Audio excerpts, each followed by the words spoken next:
Hello વિદ્યાર્થી મિત્રો, કેમ છો? મજામાં? તો આદર્શ ક્લાસીસમાં તમારું સ્વાગત છે. તો આજે આપણે ધોરણ 9 વિષય ગણિત ચેપ્ટર નંબર 8 ચતુષ્કોણની વાત કરવાના છીએ, જેનો આજે લેક્ચર નંબર 10 છે. આ લેક્ચરમાં આપણે પ્રમેય 8.9ની વાત કરીશું. આ પ્રમેયની સાથે આ ચેપ્ટરના આપણે દરેક પ્રમેય પૂર્ણ કર્યા છે. આપણે 9 પ્રમેય ડિટેલમાં સમજાવ્યા છે. દરેકનો એક એક અલગ લેક્ચર લીધો છે. તમે જો દરેક પ્રમેય ના જોયા હોય તો પ્લેલિસ્ટમાં જઈ અને સ્ટેપ બાય સ્ટેપ પ્રમેય 8.1થી લઈ અને 8.9 તમે દરેક પ્રમેય જોઈ શકો છો.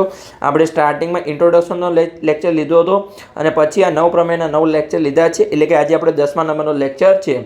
અને આગળનો જે પણ લેક્ચર આવશે 11મા નંબરનો લેક્ચર, એમાં આપણે ઉદાહરણ અને સ્વાધ્યાયના દાખલાની શરૂઆત કરીશું. તો આજની સાથે આપણા દરેક પ્રમેય અહીંયા પૂર્ણ થઈ જશે. તો ચલો આપણે પ્રમેય 8.9ની રકમ વાંચીએ અને એનો આપણે અહીંયા ઉકેલ મેળવવાનો પ્રયત્ન કરીએ. તો જે આગળનો પ્રમેય હતો, જે આપણો 8.8, એના કરતાં થોડો ઉલટો પ્રમેય છે. એ બંનેમાં સાબિત તો સેમ જ કરવા માગે છે કે મધ્યબિંદુ વડે જે જોડતો રેખાખંડ હોય એ ત્રીજી બાજુને સમાંતર હોય.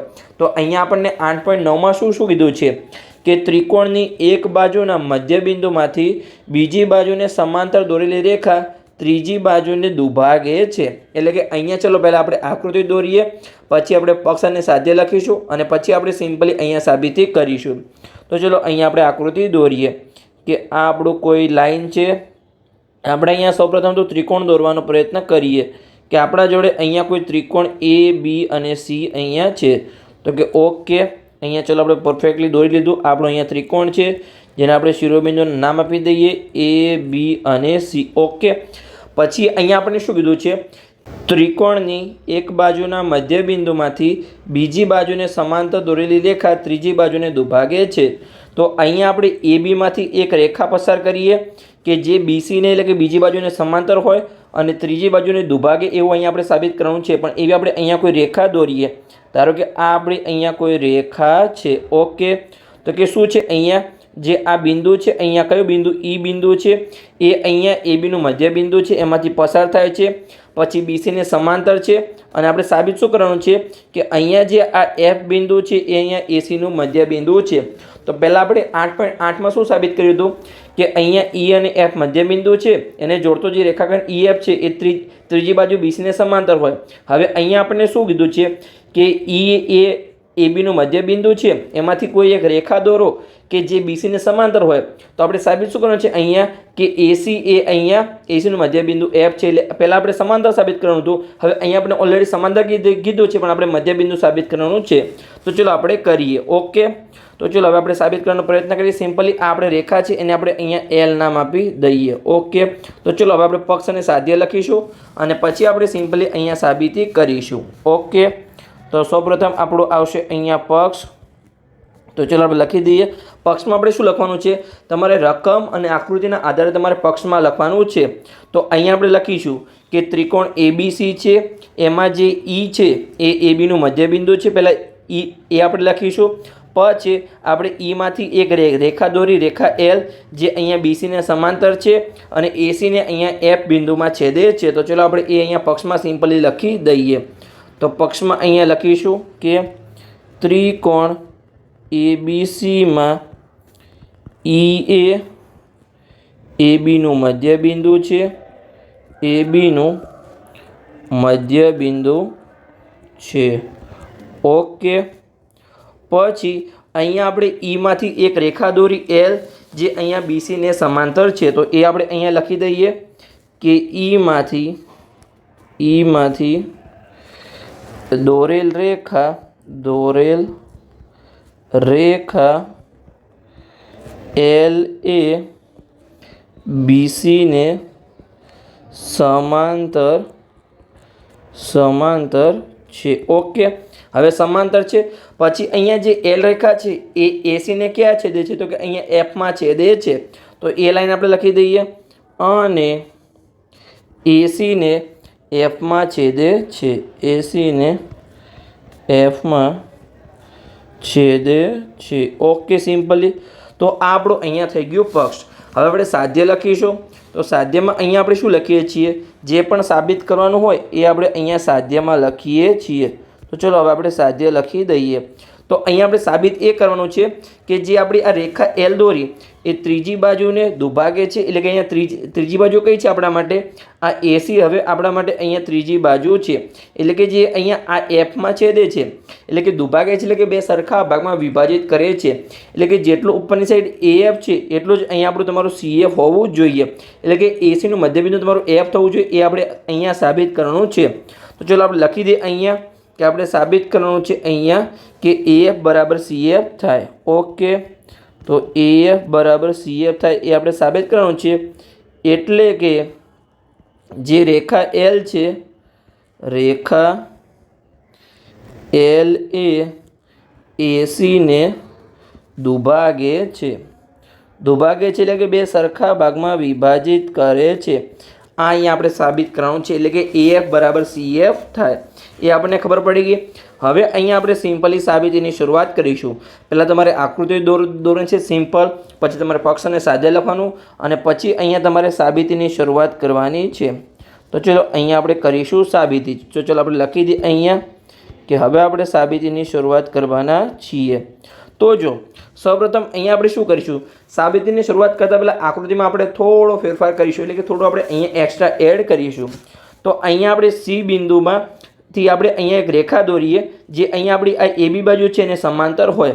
તો અહીંયા આપણે કોઈ રેખા દોરીશું. આ આપણી કોઈ અહીંયા રેખા છે. ઓકે, ચલો આપણી રેખાને આપણે શું નામ આપી દઈએ? અહીંયા કે રેખા એમ છે.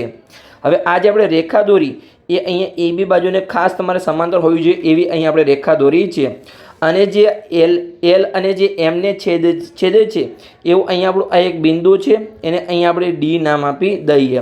તો આપણે જે પણ કર્યું છે એ અહીંયા આપણે સાબિતીમાં લખી લઈએ કે અહીંયા સીમાંથી એબીને સમાંતર આપણે એક રેખા દોરી, જેનું નામ આપણે અહીંયા શું આપ્યું? રેખાનું નામ આપણે એલ આપ્યું. તો અહીંયા આપણે લખી દઈએ કે સીમાંથી એબીને સમાંતર હોય તેવી રેખા એમ દોરો. તો આપણે અહીંયા સિમ્પલી એ તો દોરી લીધું, એમ દોરો. અને આપણે તથા લખી દઈએ અહીંયા, કેમ કે બે વાર અને થઈ જશે. તથા એલ અને એમને છેદ બિંદુને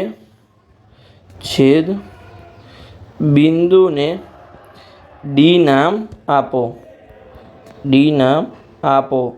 તો ઓકે, જે આપણે કર્યું એ અહીંયા લખી દીધું કે આપણે અહીંયા સી બિંદુમાંથી એક એમ નામની રેખા દોરી, જે અહીંયા એબીને સમાંતર હોવી જોઈએ, અને જ્યાં એલ અને એમ રેખા છે તે આપણે છેદ બિંદુને ડી નામ આપી દીધું. ઓકે, સિમ્પલી આપણું થઈ ગયું. તો હવે જો આ જે આપણો ચતુષ્કોણ બને છે, તમને ખબર છે કયો ચતુષ્કોણ બને છે? કે આપણો ચતુષ્કોણ EBCD. આ જે આપણો ચતુષ્કોણ છે, ઓકે, તમને દેખાય છે સિમ્પલી? કદાચ મારી દોરવામાં ભૂલ થઈ તો તમે સમજી લેજો. ચાલો આપણે સરખી રીતે દોરી લઈએ. ઓકે, આ આપણો અહીંયા ચતુષ્કોણ છે, જેને આપણે હાઇલાઇટ કર્યું છે કે ચતુષ્કોણ EBCD. હવે આમાં જો જે આ EB છે, EB અને CD એકબીજાને સમાંતર છે. કેમ સમાંતર હશે?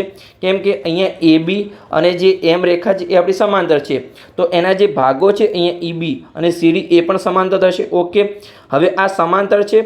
પછી જે આ ઉપરની સાઈડ આપણું ED છે, ED અને BC એ પણ સમાંતર થશે. કેમ કે અહીંયા તમને ખબર જ છે કે જે આપણી એલ રેખા છે એ BCને સમાંતર છે. આપણે એ લખ્યું તો અહીંયા જુઓ કે ઈમાંથી મધ્યબિંદુ, પહેલાં જો આપણે અહીંયા રકમમાં શું લખેલું છે કે ત્રિકોણની એક બાજુના મધ્યબિંદુમાંથી બીજી બાજુને સમાંતર રેખા, એટલે કે અહીંયા આપણે એબીનું મધ્યબિંદુ ઈ હતું, એમાંથી આપણે એક રેખા દોરી કે જે અહીંયા બીસીને સમાંતર હોય. ઓકે, અને એસીને એફ બિંદુમાં છેદે છે.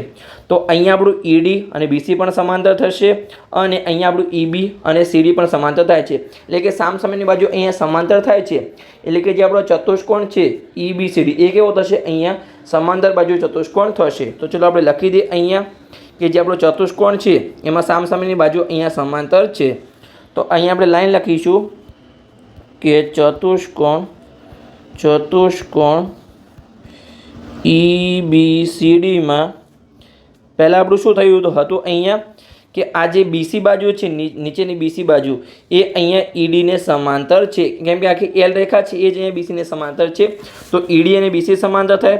પછી જે આ એબીનો ભાગ છે ઈબી અને આ સીડી જે આપણે રેખા એમનો ભાગ છે, તો એ બંને પણ સમાંતર થશે, કેમ કે આપણે કીધું હતું કે એબીને સમાંતર રેખા એમ દોરો. તો ઓકે, તો અહીંયા એ બંને સમાંતર છે. તો પહેલાં બીસી સમાંતર ઈડી અને પછી ઈબી સમાંતર સીડી. ઓકે, અહીંયા સોરી, બીસી સમાંતર ઈડી આવશે, ઈડી અને ઈબી સમાંતર સીડી. જો આ બંને છે હોવાથી જે આપણો ચતુષ્કોણ છે એ કેવો બની જશે? અહીંયા આપણો સમાંતર બાજુ ચતુષ્કોણ બની જશે, કેમ કે અહીંયા સામસામેની બાજુ કેવી થઈ? અહીંયા સમાંતર થઈ. તો આપણે લખી દઈએ કે આ બંને સમાંતર હોવાથી ચતુષ્કોણ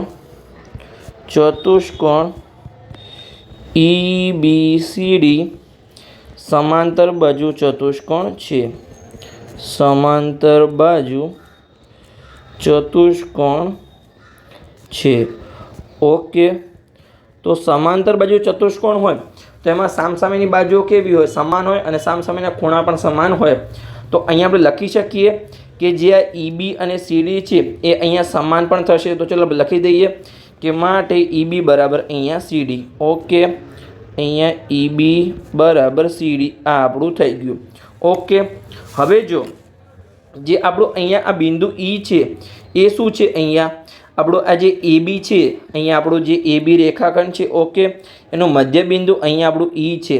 તો જેટલું EA હશે એટલું જ અહીંયા આપણું ED હશે. તો આપણે લખી દઈએ અહીંયા કે EA અને સોરી EA અને EB, સોરી મારે ભૂલથી કદાચ D બોલાઈ ગયો હતો, કે જેટલું આપણું અહીંયા EA હશે એટલું જ અહીંયા આપણું EB હશે. ઓકે, તો ચલો આપણે અહીંયા લખી દઈએ કે અહીં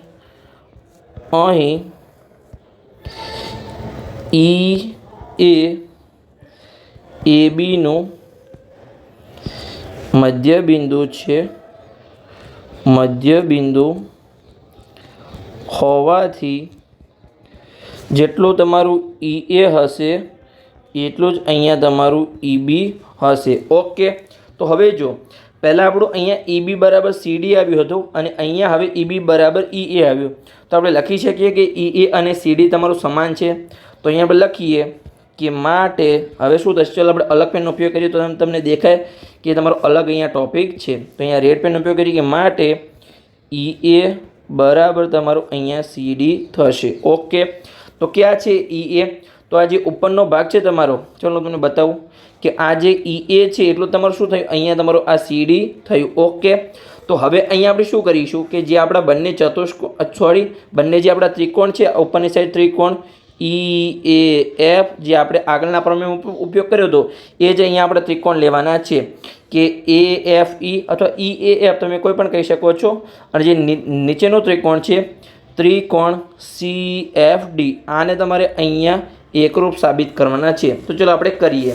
તો પહેલાં તો જુઓ, અહીંયા તમારું EA અને CD સમાન થઈ ગયું. ઓકે, પછી તમને ખબર જ છે કે EA અને CD સમાંતર છે, એટલે એની જે AC છેદિકા છે એના વડે અહીંયા યુગ્મકોણ રચાશે. તો આ જે ખૂણાઓ હશે, આ ખૂણો અને આ ખૂણો પણ સમાન થશે. ઓકે, પછી જો તમને કંઈ દેખાય છે બીજું, તો કે જો હું તમને બતાવું, કેમ કે EA અને CD તો સમાંતર છે, પણ આ એની છેદિકા છે આ ED, એના વડે પણ અહીંયા યુગ્મકોણ રચાશે. તો આ ખૂણો અને આ ખૂણો એ પણ સમાન થશે. ઓકે, તો અહીંયા જો સિમ્પલી જે આપણી એકરૂપતાની શરત છે, ખૂબ શરત મુજબ અહીંયા બંને ત્રિકોણ એકરૂપ થઈ ગયા છે. તો પહેલાં શું થયું? આ બંને બાજુઓ સમાન થઈ, પછી આ ખૂણો અને આ ખૂણો જે યુગ્મકોણ બન્યા, પછી આ ખૂણો અને આ ખૂણો યુગ્મકોણ બન્યા. તો ચલો હવે આપણે લખી દઈએ સિમ્પલી. તો આપણે લખીશું અહીંયા કે કયો ત્રિકોણ છે? ત્રિકોણ AFE અને CFD. તો બંને એને આપણે એકરૂપ સાબિત કરી લઈએ. તો અહીંયા ત્રિકોણ AFE અને ત્રિકોણ CFDમાં તો પહેલાં તો શું થયું હતું તમારું અહીંયા કે EA અને CD સમાન સાબિત થયું હતું. તો એ આપણે લખી દઈએ અહીંયા કે EA બરાબર CD. ઓકે, પછી અહીંયા જો શું સાબિત કરવાનું હતું આપણે કે અહીંયા એક યુગ્મકોણની જોડ જે રચાઈ હતી અને પછી આપણે બીજી યુગ્મકોણની જોડ રચી હતી. તો પહેલાં અહીંયા આપણે આ જોડ જોઈએ કે જે આ ખૂણો છે એ અને ખૂણો સી એની આપણે જોડ જોઈએ. તો અહીંયા ઈ એ અને સીડી સમાંતર છે તો એની છેદિકા જે એસી છે એના વડે જે આ ખૂણો અને આ ખૂણો યુગ્મકોણ બનશે તો એ બંને સમાન હશે. તો કયા કયા ખૂણા કહેવાય? ખૂણો ઈ એ એફ એટલે કે જે એ ખૂણો છે એ અને નીચેનો ખૂણો છે અહીંયા ડી સી એફ. તો એ બંને ખૂણા તમારા સમાન થશે. તો ચલો આપણે લખી દઈએ અહીંયા કે ખૂણો ઈ એ એફ બરાબર ખૂણો ડી સી એફ. આ બંને ખૂણા સમાન થયા. કેમ સમાન થયા? તો કૌંસમાં આપણે કારણ પણ લખી દઈએ કે એ ઈ સમાંતર સીડીની છેદિકા એસી દ્વારા રચાતા યુગ્મકોણ.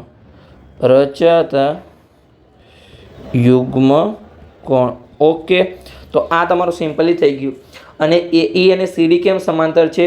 તો જે આપણું આખું જે એ બી હતું એ સીડીને સમાંતર છે કેમ કે એમ રેખાને સમાંતર છે. તો એનો અડધો ભાગ એ ઈ અને સીડી પણ અહીંયા સિમ્પલી સમાંતર થાય. પછી આપણી ઓલરેડી એક યુગ્મકોણની જોડ થઈ ગઈ. હજુ અહીંયા આપણી બીજી પણ યુગ્મકોણની જોડ છે. જેમ કે તમને ઓલરેડી એ ઈ અને સીડી તો સમાંતર છે. એની પહેલાં આપણે આગળ છેદિકા અહીંયા એસી લીધી હતી. હવે અહીંયા છેદિકા અહીંયા આપણે ઈડી લઈશું. તો એના વડે પણ અહીંયા યુગ્મકોણની જોડ રચાય છે. જે આપણો આ ખૂણો છે ખૂણો ઈ અને ખૂણો ડી એ બંને કેવા બનશે? અહીંયા યુગ્મકોણ બની જશે.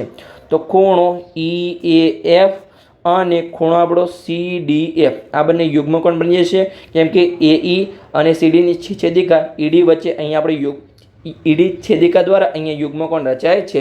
તો ચલો આપણે લખી દઈએ કયા કયા ખૂણા છે. ખાસ યાદ રાખી લેજો. ખૂણો એ ઈ એફ અને ખૂણો સી ડી એફ. તો ચલો લખી દઈએ અહીંયા આપણે કે ખૂણો એ ઈ એફ અને ખૂણો સી ડી એફ આ બંને ખૂણા સમાન થયા. આ કેમ સમાન થયા? તો આપણી સમાંતર બાજુ તો સમાન જ છે કે એ ઈ અને સીડી સમાંતર છે. પણ અહીંયા આપણી છેદિકા બદલાઈ ગઈ છે. તો એ ઈ અને સીડીની છેદિકા ઈડી દ્વારા રચાતા યુગ્મકોણ. ઓકે, તો અહીંયા જો આપણા 3 અનુરૂપ અંગો સમાન થઈ ગયા છે. તો આ જે આપણા બંને ત્રિકોણ હતા એ કેવા થઈ ગયા? અહીંયા આપણે એકરૂપ થઈ ગયા. તો હવે આપણે લખી દઈએ કે બંને ત્રિકોણ અહીંયા એકરૂપ થઈ ગયા છે. તો ચાલો આપણે લખી દઈએ કે માટે ત્રિકોણ કયા ત્રિકોણ હતા? ત્રિકોણ એ એફ ઈ અને સી એફ ડી. તો ચલો લખી દઈએ કે ત્રિકોણ એ એફ ઈ એકરૂપ ત્રિકોણ અહીંયા ત્રિકોણ સી એફ ડી. અને કેમ એકરૂપ થયા? તો એકરૂપતાની કઈ શરત આવશે? અહીંયા જો ખાલી એક જ બાજુ છે અહીંયા અને 2 વખત ખૂણા છે તો બાજુ તમારી હંમેશા વચ્ચે જ આવશે. 2 ખૂણાની વચ્ચે બાજુ આવશે. છતાં પણ અહીંયા આપણે આકૃતિમાં જોઈ લઈએ કે ચલો જોઈએ. તો આપણે આ ઉપરના ત્રિકોણમાં જોઈએ. તો આ જે ઉપરનો ત્રિકોણ છે એમાં ચાલો તમને બતાવું છું કે જો આ તમારો ખૂણો છે, આ પણ તમારો ખૂણો છે, એની વચ્ચે અહીંયા બાજુ છે. તો કઈ શરત આવશે? ખૂબાખૂ શરત આવશે. તો ચાલો આપણે લખી દઈએ અહીંયા કે એકરૂપતાની ખૂબાખૂ શરત મુજબ એકરૂપતાની ખૂણો બાજુ અને ખૂણો શરત મુજબ આ બંને ત્રિકોણ એકરૂપ થયા. હવે જો આ બંને ત્રિકોણ એકરૂપ થયા તો સીપીસીટી મુજબ આના અનુરૂપ અંગો સમાન થાય. તો અહીંયા જો જે આપણો આ એએફ છે એટલો જ અહીંયા આપણું સીએફ થશે. કેમ? તો કે આ બંને ત્રિકોણ એકરૂપ છે તો એના અંગો સમાન થાય. જો એએફ અને સીએફ સરખા થાય તો એફનું મધ્યબિંદુ થશે. કેમ કે અહીંયા એસીનું મધ્યબિંદુ એફ છે એના દ્વારા જ અહીંયા એએફ અને સીએફ રચાય છે. તો અહીંયા આપણે એએફ અને સીએફ સમાન થશે. તો આપણે કહી શકીએ કે જે રેખા એલ છે એ એસીને અહીંયા દુભાગે છે. તો ચાલો આપણે લખી દઈએ કે સીપીસીડી મુજબ પહેલાં તો અહીંયા એએફ અને સીએફ સમાન થાય છે. તો અહીંયા આપણે લખીશું માટે કે એએફ બરાબર અહીંયા સીએફ છે કે એકરૂપ ત્રિકોણના અનુરૂપ અંગો સમાન થયા. તો આ સીપીસીડી મુજબ અનુરૂપ બાજુઓ પણ અહીંયા સમાન થાય. અને આ સમાન થયું તો આમ આપણે લખી શકીએ કે અહીંયા એટલે કે રેખા એલ એ એસીને દુભાગે છે. દુભાગે છે એટલે કે અહીંયા બે સરખા ભાગમાં વિભાજિત કરે છે. તો સિમ્પલી અહીંયા જે પણ આપણે સાબિત કરવાનું હતું કે કોઈ પણ જે એક બાજુ હોય એના મધ્યબિંદુમાંથી દોરેલી રેખા જે બીજી બાજુને સમાંતર હોય તો ત્રીજી બાજુને એ દુભાગે છે. આ તમારું જે 8.8 છે એના જેવું છે, ખાલી તમે કાનને તમે આ હાથથી પકડો કે પહેલાં હાથથી પકડો, તમારો જવાબ તો સેમ જ આપવાનો છે. તમે સેમ જ અહીંયા વસ્તુ કીધી છે, પણ તમને 8.8 અને 8.9માં તમને ઉલટી રીતે સમજાવવાનો પ્રયત્ન કર્યો છે. તો બસ અહીંયા આપણો પ્રમેય 8.9 પૂર્ણ થાય છે. એની જ સાથે અહીંયા આપણો 10મા નંબરનો લેક્ચર પણ પૂર્ણ થાય છે. આની જ સાથે અહીંયા આપણા આ ચેપ્ટરના દરેક પ્રમેય પૂર્ણ થાય છે. આપણે પ્રમેય 8.1 થી લઈ 8.9 સુધી દરેક પ્રમેયને આપણે ડિટેલમાં સાબિત કરવાનો પ્રયત્ન કર્યો છે. તો તમે હજુ સુધી લેક્ચર ના જોયા તો તમે જોઈ શકો છો. દરેક પ્રમેય માટે અલગ અલગ આપણે લેક્ચર લીધો છે અને ફૂલ ડિટેલમાં તમને સમજાવવાનો પ્રયત્ન કર્યો છે. તો ટોટલ આપણે પહેલાં ઇન્ટ્રોડક્શનનો લેક્ચર લીધો આ ચેપ્ટરમાં, પછી આપણે પ્રમેય 8.1 થી લઈ અને 8.9 માટે ટોટલ 9 લેક્ચર લીધા. હવે આપણે આગળના 11મા નંબરના લેક્ચરમાં આપણે ઉદાહરણના દાખલાની શરૂઆત કરીશું. પછી આપણે સ્વાધ્યાયના દાખલા ગણીશું. આપણે સંપૂર્ણ કોઈ પણ ટોપિક છોડવાનો નથી, તમારે ખાલી લેક્ચરને જોતા જવાનું છે, કોન્સેપ્ટ સમજતા જવાનું છે, તમારે કોઈ પણ વસ્તુ ગોખવાની નથી. તો બસ મળીએ આગળના લેક્ચરમાં આપણે દાખલાઓની શરૂઆત સાથે. તો આપણે ઉદાહરણની શરૂઆત કરીશું ઉદાહરણ નંબર 1 થી. તો બસ આ લેક્ચર સારો લાગ્યો હોય તો ચેનલને સબસ્ક્રાઈબ કરો અને તમારા મિત્રોને વિડીયો શેર કરો તો એમને પણ સરળ ભાષામાં ગણિત શીખવા મળે.